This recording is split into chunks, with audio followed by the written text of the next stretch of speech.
حسبي ربي جل الله ما في قلبي غير الله نور محمد صلى الله لا إله إلا الله حسبي ربي جل الله ما في حب ایمانی کے چند واقعات۔ حضرت ام حبیبہ رضی اللہ عنہ اور ان کے والد حضرت ابو سفیان رضی اللہ عنہ کا واقعہ۔ جب صلح حدیبیہ کے بعد قریش مکہ نے آپ صلی اللہ علیہ وسلم کے ساتھ عہد شکنی کی تھی اور آپ صلی اللہ علیہ وسلم کی طرف سے فتح مکہ کی تیاری ہو رہی تھی، تو ابو سفیان کو سخت خطرہ محسوس ہوا۔ تجدید صلح کے لیے مدینۃ المنورہ آیا اور اپنی بیٹی ام المؤمنین حضرت ام حبیبہ رضی اللہ عنہ کے گھر پہنچا تو اس وقت ان کے گھر میں حضور صلی اللہ علیہ وسلم کا بستر بچھا ہوا تھا۔ ابو سفیان کے داخل ہوتے ہی حضرت ام المؤمنین ام حبیبہ رضی اللہ عنہ نے آپ کا بستر سمیٹ دیا۔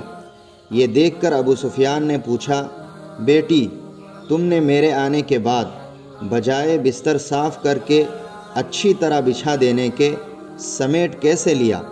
تو جواب دیا کہ یہ سرکار دو عالم رسول پاک صلی اللہ علیہ وسلم کا پاک بستر ہے، آپ مشرک اور ناپاک ہے، اس لیے میں نے یہ گوارا نہیں کیا کہ آپ کے پاک بستر پر آپ جیسے ناپاک کو بیٹھنے دوں۔ یہ حب ایمانی ہے جو باپ کی محبت طبعی اور تعلق پر ہر چند غالب ہے۔ دوسرا واقعہ حضرت علی رضی اللہ عنہ کا ریشمی جوڑے عورتوں میں تقسیم کر دینا۔ ایک دفعہ مال غنیمت میں کچھ ایسے عمدہ جوڑے آئے ہوئے تھے جن میں ریشم بھی ملا ہوا تھا اور ریشم کی دھاریاں پڑی ہوئی تھی۔ ان میں سے ایک جوڑا حضور صلی اللہ علیہ وسلم نے حضرت علی رضی اللہ عنہ کو بھی عنایت فرمایا۔ حضرت علی رضی اللہ عنہ کو یہ مسئلہ معلوم نہیں تھا کہ ریشمی کپڑے مردوں کے لیے ممنوع ہو چکے ہیں اور عورتوں کے لیے جائز ہیں، اور حضرت علی رضی اللہ عنہ فرماتے ہیں کہ میں وہ جوڑا خود پہن کر حضور صلی اللہ علیہ وسلم کی مجلس میں حاضر ہوا۔ جب حضور صلی اللہ علیہ وسلم نے مجھے اس جوڑے میں دیکھا تو ناگواری کا اظہار فرمایا۔ میں فوراً سمجھ گیا کہ اس کا پہننا حضور صلی اللہ علیہ وسلم کو پسند نہیں ہے، فوراً جا کر گھر کی عورتوں میں تقسیم کر دیا۔ حبیب کی محبت اور مرضی کے سامنے طبعی خوشی اور آرزو سب کچھ قربان کر دیا ہے۔ تیسرا، آپ کی ناگواری پر عالیشان قبہ والی عمارت توڑنے کا واقعہ۔ ابو داؤد شریف میں ایک عبرتناک واقعہ موجود ہے کہ حضور صلی اللہ علیہ وسلم ایک مرتبہ مدینۃ المنورہ میں کہیں تشریف لے جا رہے تھے تو دیکھا کہ ایک عمارت بڑی شان و شوکت کے ساتھ بنائی گئی ہے اور اس پر قبہ بھی بنا ہوا ہے۔ جب آپ صلی اللہ علیہ وسلم نے اس کا منظر دیکھا تو صحابہ سے معلوم کیا کہ یہ مکان کس کا ہے، تو بتلایا گیا کہ فلاں کا مکان ہے۔ اس کے بعد جب ان صحابی نے حضور صلی اللہ علیہ وسلم کی خدمت میں حاضر ہو کر سلام کیا تو حضور صلی اللہ علیہ وسلم نے ان کے سلام کا جواب دینے سے اعراض فرمایا اور کئی مرتبہ سلام کیا۔ حضور صلی اللہ علیہ وسلم نے ہر مرتبہ اعراض فرمایا تو ان صحابی نے دوسرے صحابہ سے دریافت کیا کہ آخر کیا وجہ ہے کہ حضور صلی اللہ علیہ وسلم ہم سے ناراض ہیں؟ تو ان کو جواب ملا کہ حضور صلی اللہ علیہ وسلم نے آپ کے گھر کا قبہ دیکھا ہے۔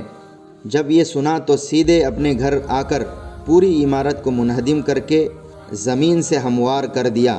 اس کے بعد حضور صلی اللہ علیہ وسلم سے آ کر یہ بتلایا بھی نہیں کہ میں نے وہ عمارت توڑ دی ہے، بس دماغ میں یہ بات بیٹھ گئی تھی کہ یہی عمارت محبوب کی ناراضگی کا سبب ہے اور محبوب کی مرضی کے سامنے اس طرح عمارت اور آرزو سب قربان ہیں۔ اس کے بعد پھر حضور صلی اللہ علیہ وسلم کا وہاں سے گزر ہوا تو تو دیکھا کہ عمارت بالکل ختم ہے، تو حضور صلی اللہ علیہ وسلم نے صحابہ سے پوچھا، تو جواب ملا کہ آپ صلی اللہ علیہ وسلم کی ناراضگی کا ان پر اثر پڑا ہے، انہوں نے اس وجہ سے آ کر پوری عمارت ختم کر دی ہے۔ اس کے بعد حضور صلی اللہ علیہ وسلم ان صحابی سے بہت خوش ہوئے اور فرمایا کہ دنیا کے اندر ہر عمارت مالک پر وبال ہے، ہاں البتہ سر چھپانے اور ضروریات زندگی کے بقدر گھر بنانے میں کوئی حرج نہیں ہے۔ کتنی بڑی عبرت کی بات ہے کہ محبوب کی مرضی کے سامنے اپنی آرزو اور خوشی اور اپنے بیوی بچوں کی خوشی اور آرام سب کچھ قربان کر دیا ہے۔